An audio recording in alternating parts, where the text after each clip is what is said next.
pieces, you'll see that the numbers 6, 7, 12, 13, they reference the cross member pieces. So there's 6 which are going here. So that's where those joints occur, at those numbered parts. So when you're putting your rail together, it's important that the numbers for each side are facing in the same orientation, and they're both facing the same way this way. Because if you mix match it, well, it'll make a mess.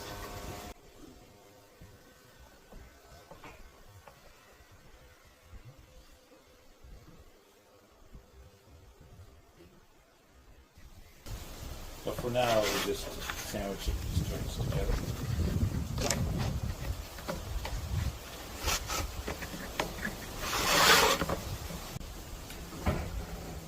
Clipping the pieces, because you don't want these support brackets on the outside edge of the rails. Make the board look funny.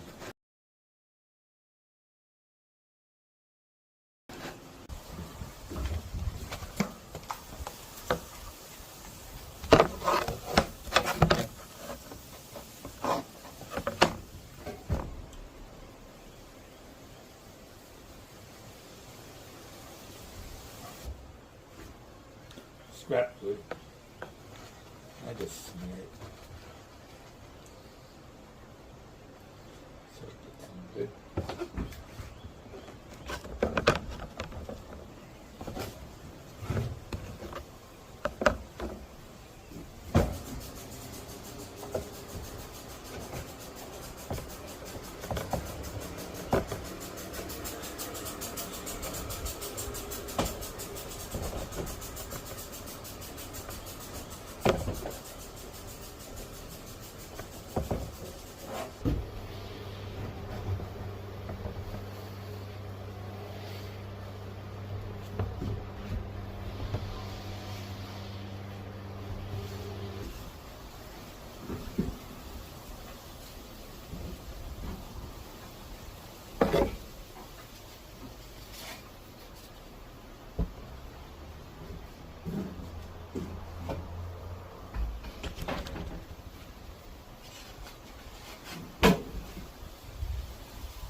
Pieces don't fall off as I continue to test fit.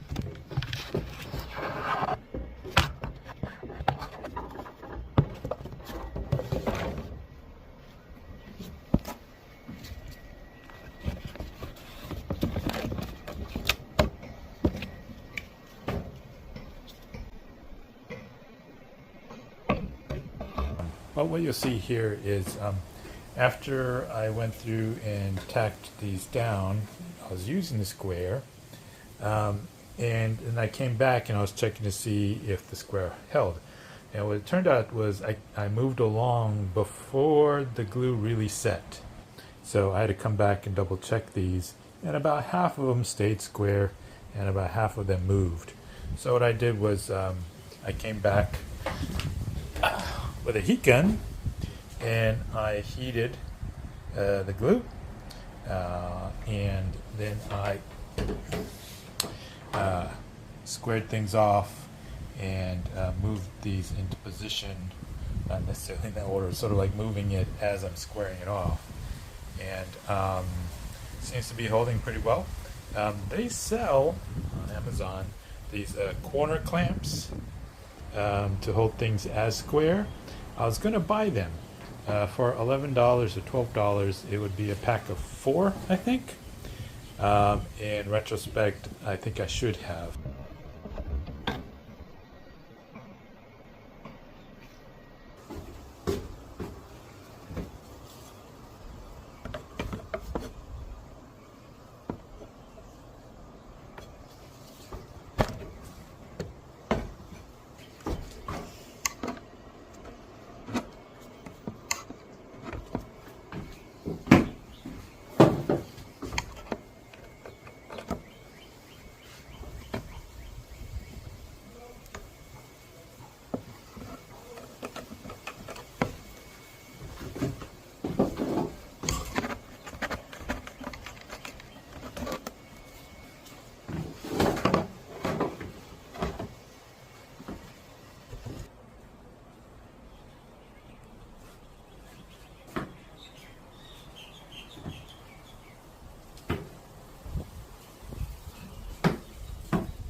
Six, 7, 7, 12, 13.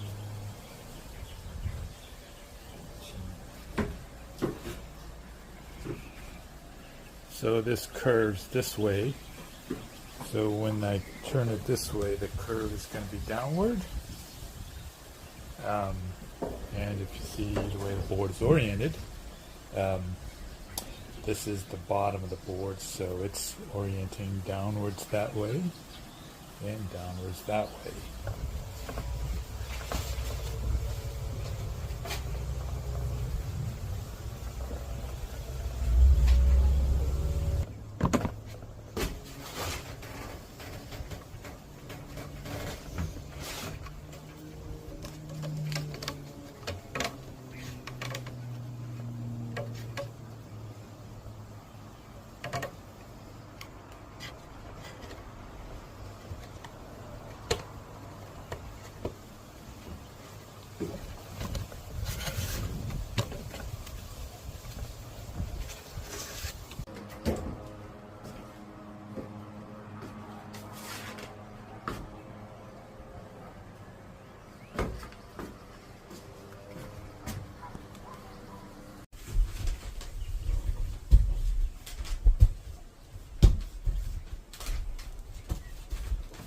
I'm going to put some softener on these so it'll be easier for me to work with, since I really worked with this before.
So I'm going to be taping these panels together with blue tape on the front side and veneer tape on the back side.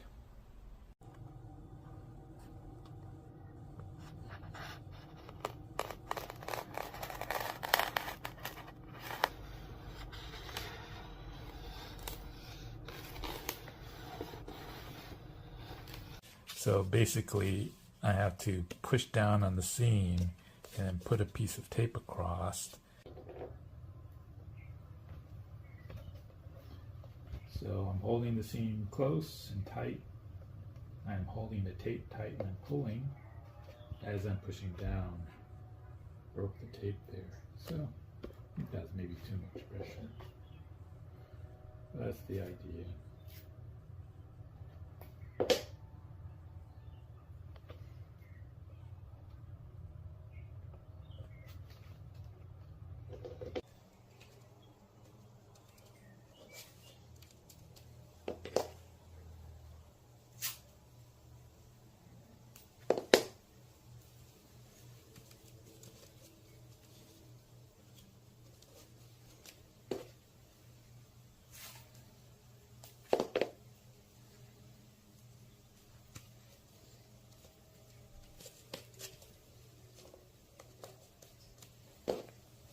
The whole thing is going to be flipped over and the veneer tape is going to be laid along the seam there and the other side.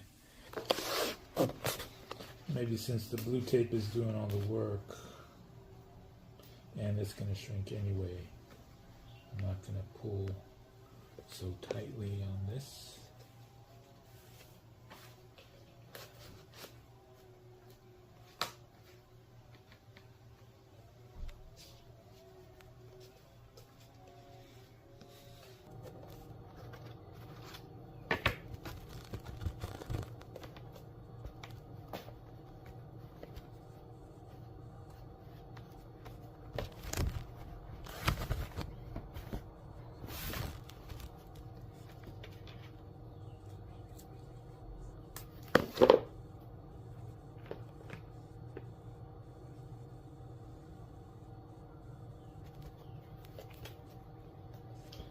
The reason I lift up on the seam that way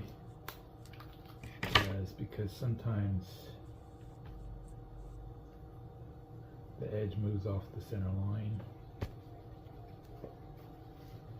and it kind of raises up and I'm just pushing it back in place.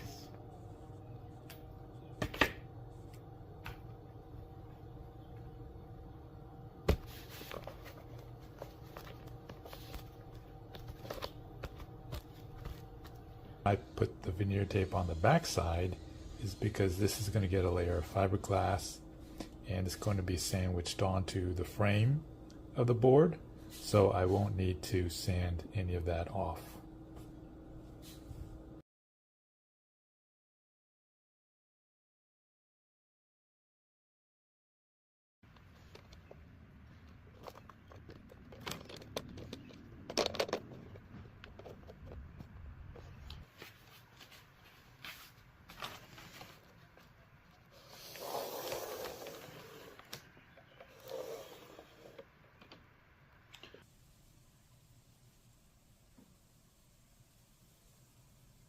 This is where the supports are going to be for the deck cord.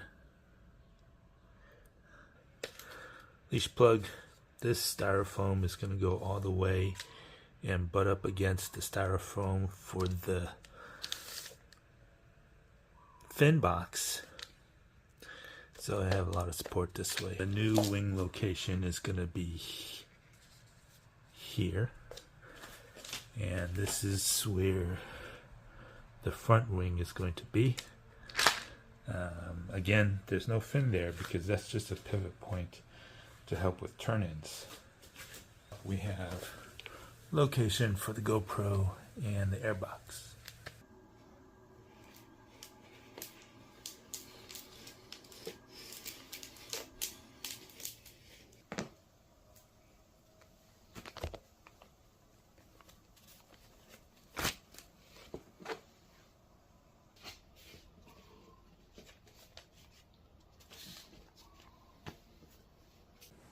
So I'm setting up the template.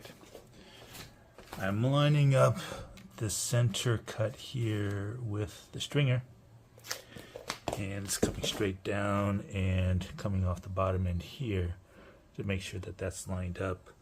I'm going to tape everything down and go from there.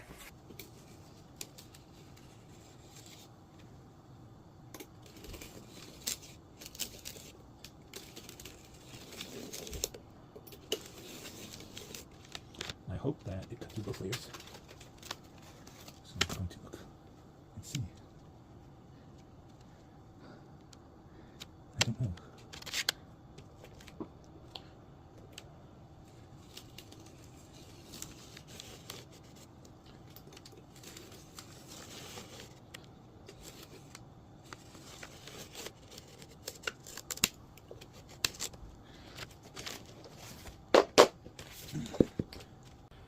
The next step is to seam these two pieces together.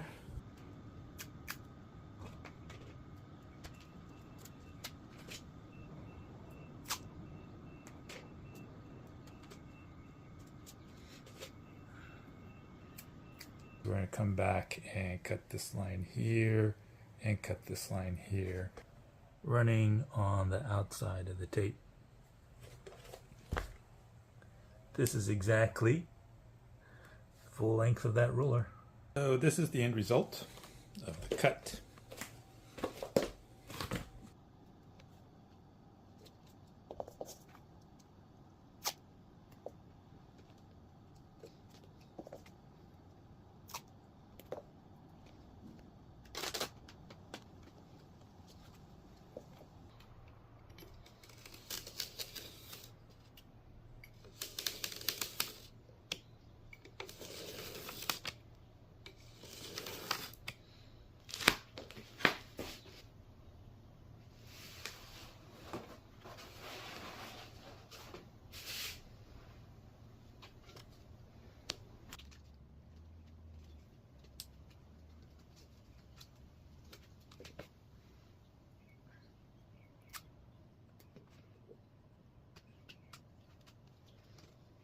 I still have to flip this and put the paper tape underneath that.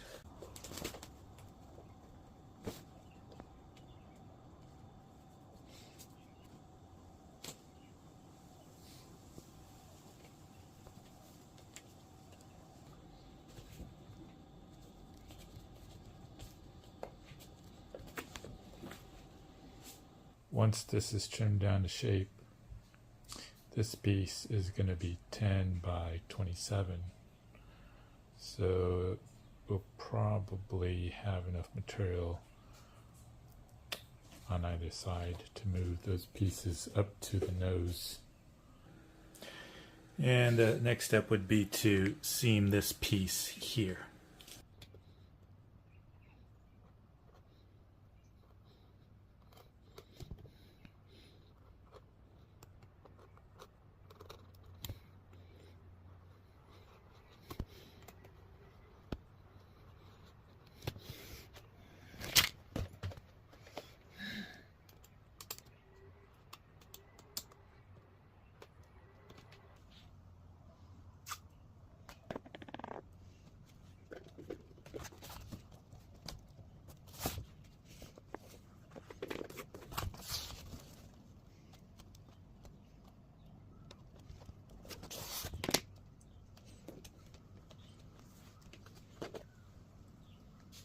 Then seam those pieces up on the nose.